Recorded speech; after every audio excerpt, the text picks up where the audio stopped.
반갑습니다. 대기업에서 2차 전지와 자동차를 맡고 있는 멘토 윤수명입니다.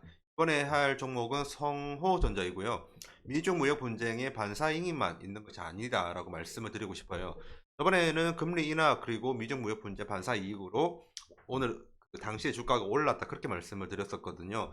오늘 추가로 더 설명드릴 부분이 있어서 가지고 왔습니다.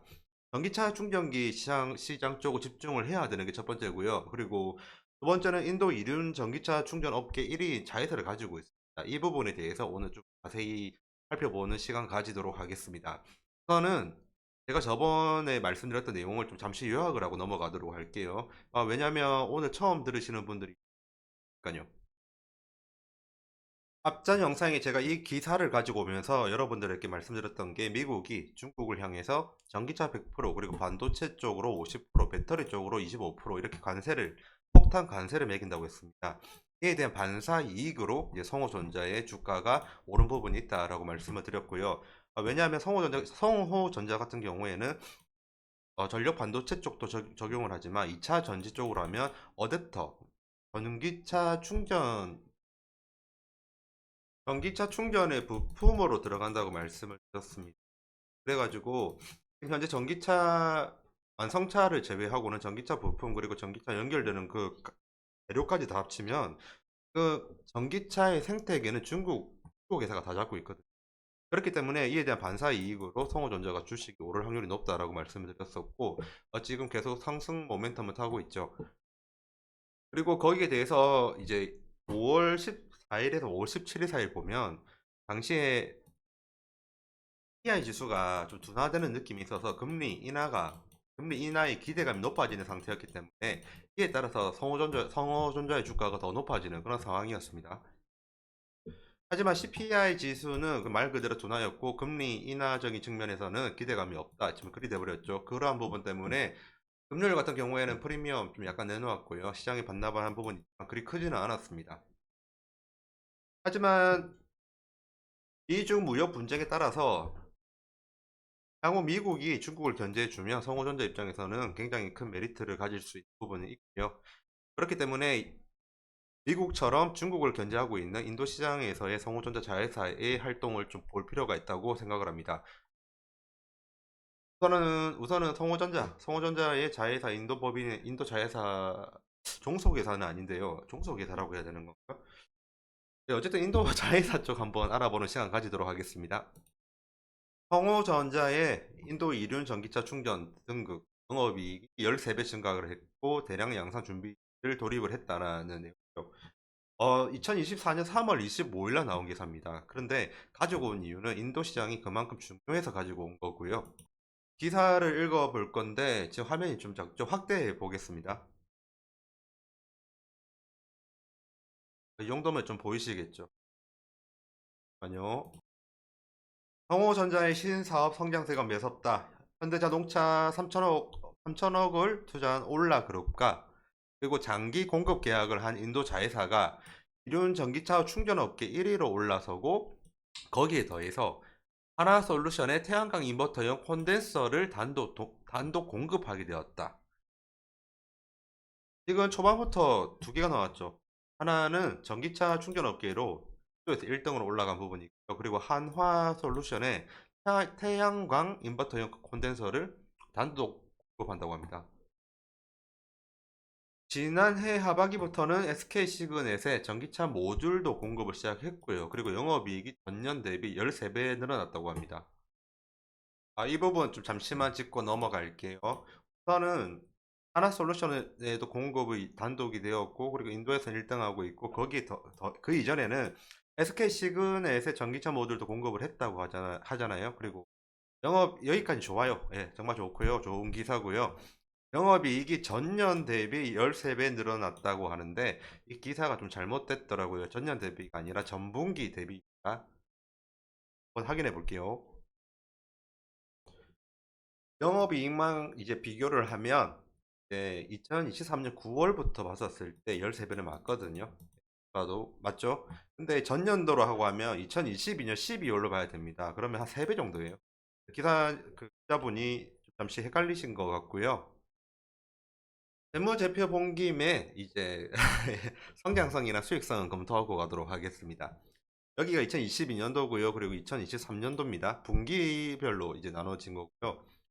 12월부터 3월, 6월, 9월 이렇게 됐죠. 매출액은 2022년 4분기 때 죄송합니다. 418억입니다. 그 뒤에 381억으로 역성장 한번 했다가 그 뒤로 이제 성장을 했죠. 지금 보면 이제 기사를 보고 이제 알 수가 있는 거죠.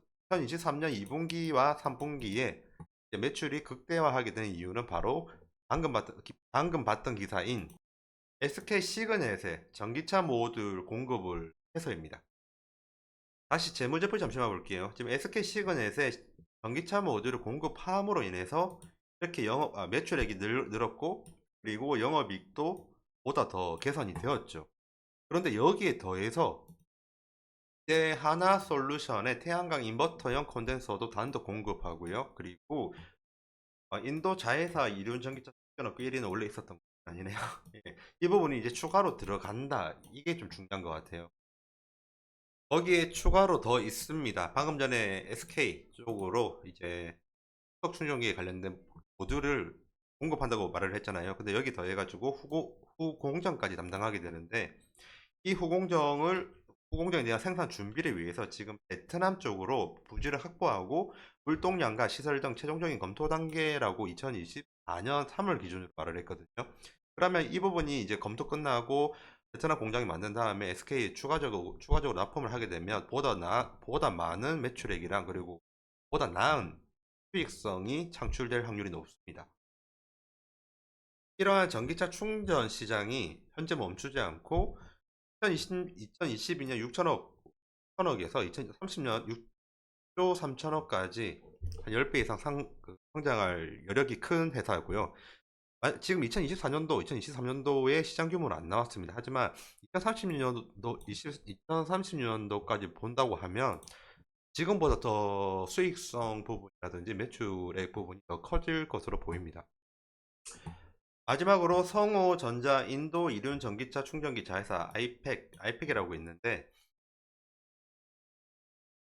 이 아이팩이 현대자동차에서 투자한 올라그룹이라고 있습니다. 이 올라그룹과 장기 공급 계약을 맺으며 업계 1위로 등극을 했고요. 이 부분을 잠시 좀 설명해 드릴게요. 지금 미국과 중국이 무역 분쟁을 일으키고 중국이 좀 전기차의 생태계를 좀 많이 먹고 있는 상태라서 견제도 하고 이제 못 봐주겠다 이런 식인데 마찬가지로 미국만큼 중국을 싫어하는 동네가 있습니다. 바로 인도고요. 인도도 중국 쪽이랑 계속 경쟁을 벌이면서 자국 산업을 보호하려고 합니다. 그런 부분에서 지금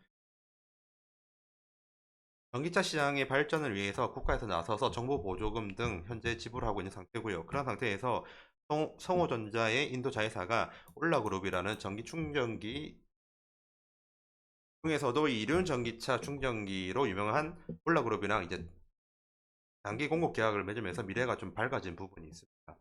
그래서 이 부분에서 말씀드리고 싶어요. 미국이나 중국의 과잉 경쟁으로 인해서 반사이익을 보고요. 그리고 인도와 중국의 과잉 경쟁으로 인해서 성호전자가 정확하게 말하면 성호전자의 자회사죠. 아이팩. 이 아이팩이 반사이익을 누릴 이러한 상태를 우선 인지를 하고 차트 보도록 하겠습니다. 우선은 1700원대에 있던 모든 매물대는 다 뚫었죠.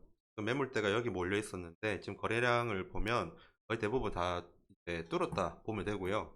그리고 나서 지금 상단에 있는 매물대를 봐야 되는데 지금 2000원에서 그리고 2250원에 형성이 되어 있습니다. 지금의 거래량을 보면 과거의 높은 거래량 대비로 좀 낮은 상태는 맞거든요. 하지만 전형적인 장기 조정을 겪었거든요. 여기 보면 여기서부터 여기까지 거의 장기 조정을 받은 거랑 마찬가지인데 전형적인 장기 조정 후에 다시 올라가고 그 사이에 이제 대비 이때의 거대하게 나온 물량 대비 시장에서 주목을 하는 물량은 나오지 않았습니다. 지금 상승 모멘텀이 좀 많이 보이잖아요. 첫 번째는 인도 시장에서의 이륜차 부분에서 지금 타사 대비 먼저 선점한 부분도 있고 업계 1위로 등극한 것도 있고요. 그리고 하나솔루션의 태양광 모듈 쪽으로도 지금 그 점 계약을 맺었죠. 추가적으로 이제 나중에 후공정한다고 하면 베트남 공장을 통해서 더 많은 실적을 위해서 준비하고 있는 중이고요. 지금 전반적으로 상승 모멘텀이 많은 상태입니다. 그런데 이제 지금 이격도가 너무 많이 벌어졌죠. 지금 60일선만 보더라도